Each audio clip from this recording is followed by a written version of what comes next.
자, 그 명절에 정치 좀 아는 분들은 굉장히 많이 했을 법한 이야기예요. 말하자면 10월 달 쿠데타설, 10월 유신도 아니고 무슨. 근데 지금 생각해 보면 그 이야기가 확실하게 저 기생충 대사처럼 니들은 다 계획이 있었구나 이런 느낌이에요.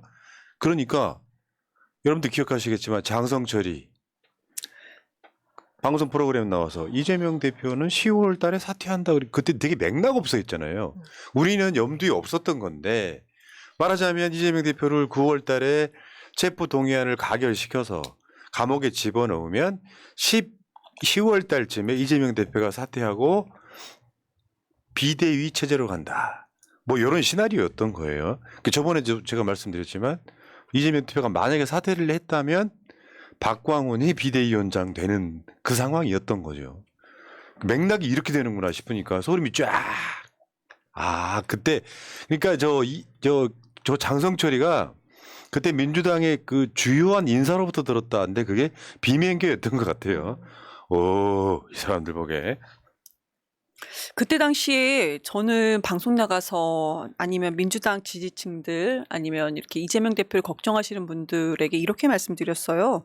당내에서 제가 파악한 걸로는 국민의힘 특히 이제 장성철을 이용해서 국민의힘 측에서 민주당을 약간 흔들게 하는 것이다. 그럴 리 없다.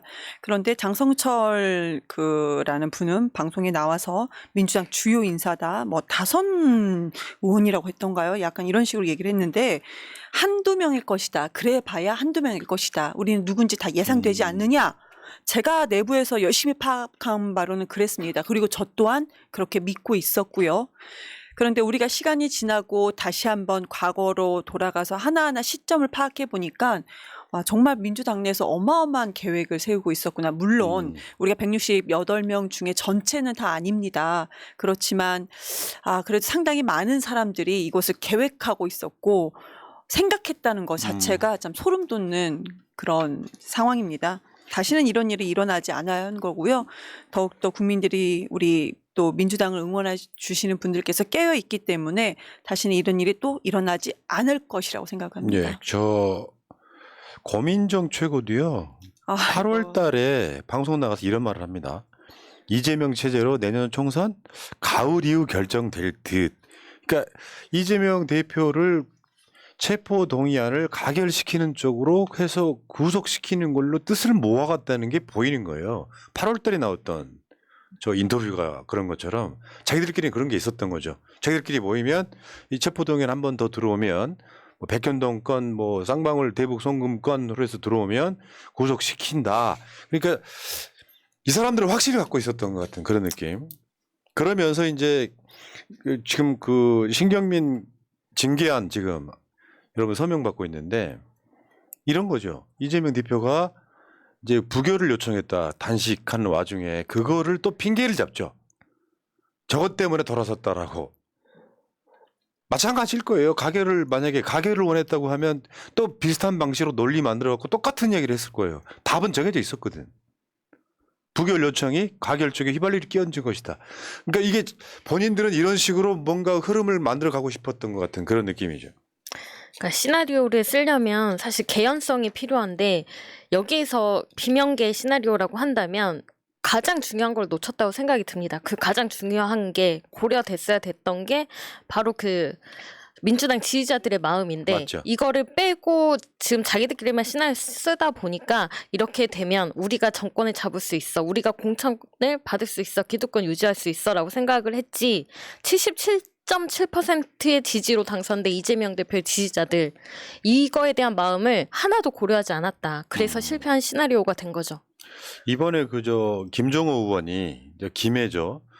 체포동의안 가결은 당권 찬탈 쿠데타라는 그 김종호 TV에서 한 저 발언이 굉장히 연휴 내내 화제가 됐어요. 한번 읽어볼까요?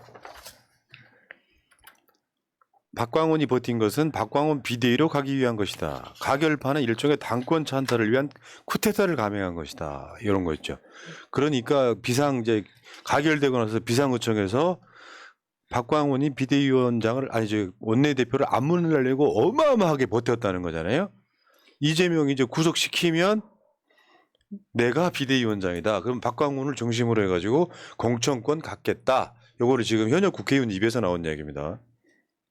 올 초부터 그러니까 우발적 구태타가 아니다. 올 초부터 계획에 의한 것이다라는 것으로 우리가 정리할 수 있고 언론에서 이렇게 보고 있는데요. 아까 우리가 공민정원 건에 대해서도 늦여름 초가을 이렇게 판단할 수밖에 없을 것이다. 이렇게 뭐 이재명 대표의 거취에 대해서 방송 나가서도 그때 당시에는 왜 저러지라는 생각이 들었고 이번에는 그렇다고 해서 제가 고민정원이 뭐 가결을 던졌다 이렇게 보지는 않습니다. 근데 또 뭐 언론에서는 그 방송 언론은 아닙니다. 신문에서는 또 쇼츠로 고민정원이 그 내부에서 가결이 아닌 부결을 던졌음이 우리가 보여질 수 있는 그런 얼굴 표정 하나 변화하는 것을 또 쇼츠로 또 만들어 줬더라고요. 왜 그렇게까지 했는지 좀 의아하긴 합니다. 그런데 과거에 이렇게 보면은 제가 아까 서두에서 말씀드렸지만 이재명으로는 총선이 안 된다라는 본인들만의 생각은 분명히 강했던 것으로 보입니다. 본인들만의. 김종민 의원이 이번에 철표동의안에서 이거에 대해서 비판했던 것이 총선에 패배한다. 이재명 체제는 총선에 패배한다. 이거는요. 체포동의안의 법적 해석하고는 전혀 별개인 거잖아요. 그래서 그들은 사법부의 판단이고 뭐고 그걸 떠나서 민주당의 일부 그러니까 친이명계가 아닌 사람들은 본인들의 공천권만을 위해서 민주당 내를 다 바라보고 그런 시각으로 보고 있구나라는 것을 다시 한번 알게 됐습니다. 마지막으로 이번에 가결표를 던진 분들에 대해서 당내에서도 정말 제가 만났던 많은 분들도 이걸로 공개할 필요가 없다라고 항상 다 얘기를 합니다. 덮어야 된다라는 식으로 얘기를 하는데 저는 이분들 스스로가 얘기를 해야 된다. 본인이 스스로 밝혀야 된다라는 말씀을 제가 당내 대변실에 있지만 그분들과 얼굴을 마주치면서 불편할 수는 있지만 이 말씀을 끝까지 드립니다. 입법기관입니다. 개개인이 아닙니다. 직접 밝히시고 왜 그런 가결을 했는지 직접 얘기하셔야 됩니다. 예. 어쨌건 이게 역사의 작용 반작용을 모르는 예를 들어서 이재명 대표가 겨우 결선 투표에서 겨우 한 윤석열처럼 0. 몇 프로 이겼다면 또 뭐 대안이 될 수도 있겠지만 사실상 만장일치 77.77%로 당선된 이재명 예를 들면 이런 거예요. 정말로 뇌물을 받은 뭐 결정적 증거가 몇 개 있는데 버텼다. 그러면 이재명 대표는 당연히 정치 생명이 끝나는 상황이었겠죠. 근데 어떤 것도 안 나온 상황에서 그거 구속시키려고 증거인멸 우려를 또 뜬금없이 집어넣어가지고 그것마저도 사실상 뭐 구속영장 발부의 사유가 되긴 어렵다라고 완전히 그냥 완패한 거거든요. 이 상황에서까지 그냥 억지로 감옥에 집어넣고 뭔가를 하려고 했다고 하는 그것 자체. 그러니까 이재명은 지금 소위 말하면 뭐 반명 이 사람들한테는 유죄여야 되는 거예요. 윤석열하고 똑같잖아요. 구속돼가지고 당대표 물러나게 만들어서 공천권은 왜 우리는 당원들한테 인기는 없고 그러니까 억지 비대위 만들어가지고 자기 사람들 공천에 엄청 심어볼 생각이었다는 것 자체가 이 더러운 구태타 아니겠습니까? 자, 정청래 최고의 페이스북으로 한번 가보겠습니다. 한때 이재명 대표 10월 사퇴설, 그래야 총선 이긴다. 40여 명의 의원들이 하나의 뜻으로 모았다. 이것이 가결, 구속을 위한 실행 계획이고 치밀하게 준비하고 감행한 거면 상상만 해도 끔찍하네요.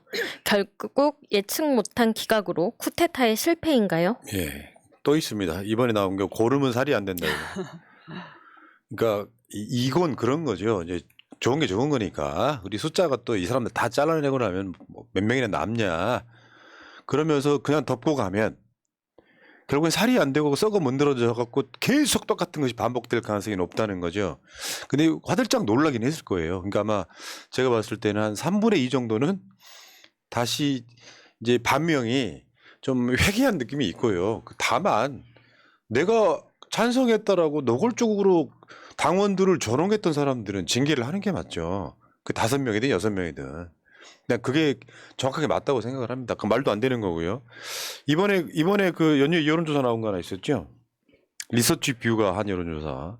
전체 응답자 중에서 42%, 진보층 응답자 66%가 나머지는 대안이 없어요. 다 고만고만해요. 이낙연, 뭐 김동연, 이탄희, 심상정, 박용진, 전현희 다 똑같습니다. 말하자면 이재명 무너지면 총선 망하고 대선 망하고 하는 구조일 수밖에 없는 거. 굉장히 많은 국민들이 이재명 대통령 한번 시켜보고 싶다. 이렇게 깨끗한 사람이 없다. 아는 사람이 이렇게 아는 거예요. 그리고 이번에 그 총선 프레임도 확 바뀌었죠. 지금 상황에. 여당에 힘 실어줘야 된다. 국정 안정론 38%. 정부 견제론, 정부 여당을 심판해야 된다. 심판론 53%. 정당 지지도도 한번 보겠습니다. 국민의힘 38, 민주당 47. 리서치 뷰가요. 상당히 보수 성향이 좀 강한 여론조사예요. 저 사람도 어떻게 할 수가 없는 거죠 지금. 그리고 하나 더 보시자면 총선 지역구 정당 후보 지지도 마찬가지. 국민의힘 찍겠다 39, 민주당 찍겠다 50 이렇게 됩니다. 이게 아마 연휴를 지나면서 더 고착화됐을 가능성이 되게 높죠. 왜 그러냐면 뭐 일부 이제 뭐 우리나라 극우 포지션 가신 분들은 이 딱 전에 제가 한 수년 전에 했던 얘기던데 이재명이 너무 잘 숨겼나 보다 죄를 이렇게 생각할 수 있지만 아니면은 판사가 친민주당 성향이라고 말할 수는 있지만 우리 입장에서 보면 그 정도 토론대 안 나오는 건 없는 거다라고 보는 게 맞지 않겠습니까? 완전 불사조 아니에요. 윤석열이 혈압 좀 올랐고 술 좀 엄청 먹었을 거예요 나처럼. 연휴에 뜻대로 되는 게 없어 그런 느낌. 아니 뭐 그렇다고 술 먹었겠어요. 항상 늘상 먹는 술이었을 것 같은데요. 더 먹었을 거라. 여러분 얼마나 무섭냐면요. 수박 기록용 구글 독스라는 게 있습니다. 저 너무 한번 보여주세요. 무섭더라고요 진짜로. 대단하십니다 진짜. 저 링크를 나중에 한번 우리가 올려드릴 텐데 이게 뭐냐면은 뭐 여러 뭐 다 포함돼 가지고 옛날에 불체포 특권 포기한다부터 시작해 가지고 여기를 데이터를 갖고 계속 분석해 놓은 게 있어요. 네. 역사에 다 남는 거죠, 저거. 정말 만드신 분 훌륭하십니다. 여기 보면 수박에 당도 표시가 있는데 당도 표시. 그게 이게 숫자가 높을수록 네 가장 수박다운 수박이라는 거죠. 정청래 최고의 말처럼 새살이 돋으려면 아파도 째고 봉합을 해야 됩니다. 어쨌든 도려내야지 제대로 되는 건데 그 뭐 30-40명의 개혁적이지 않은 의원들이 아깝습니까? 새롭게 채울 수 있습니다. 유성을도 보십시오. 새로운 후보가 있지 않습니까? 수박이 당도 표기가 지금 화면에 잘 나오나요? 거기 보면 빨간색에서 점점 흐려지는 핑크색으로 되는데요. 근데 이게 당도가 더 진해야 되는 분들도 살짝 흐린 분들도 제가 개인적으로 봤을 땐 있긴 있는데 당도. 브릭스. 지금 브릭스 오브릭스. 맺죠.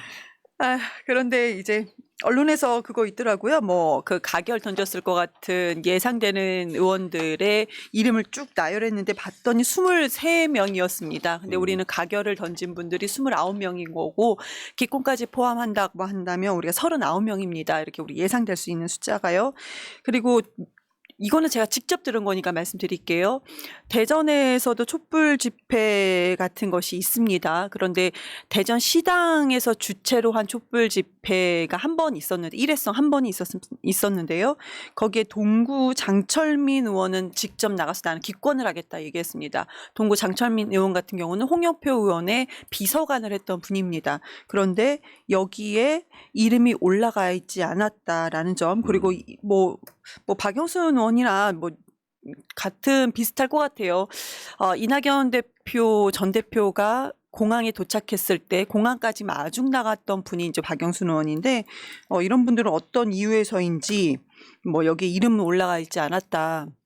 근데 제가 굳이 불편하게도 그런 분들을 직접 말씀드렸던 것은 뭐 조순애 의원도 있습니다. 근데 그분에 대해서는 제가 확신이 어떤 게 없었기 때문에 직접 들은 바가 없기 때문에 제가 언급하지는 않습니다.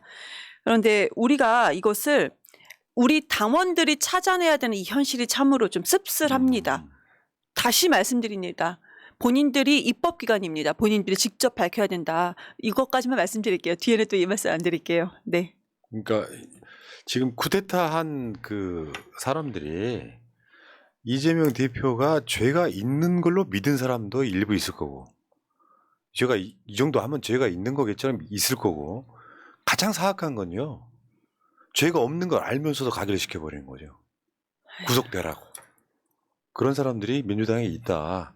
그 내부자들이 결국 민주주의를 방해하고 있는 게 아니냐 싶고요. 지도부가 어떻게 처리하든 간에 당원들은 징계하라고 요구할 수밖에 없는 그 위치가 아닌가 싶습니다.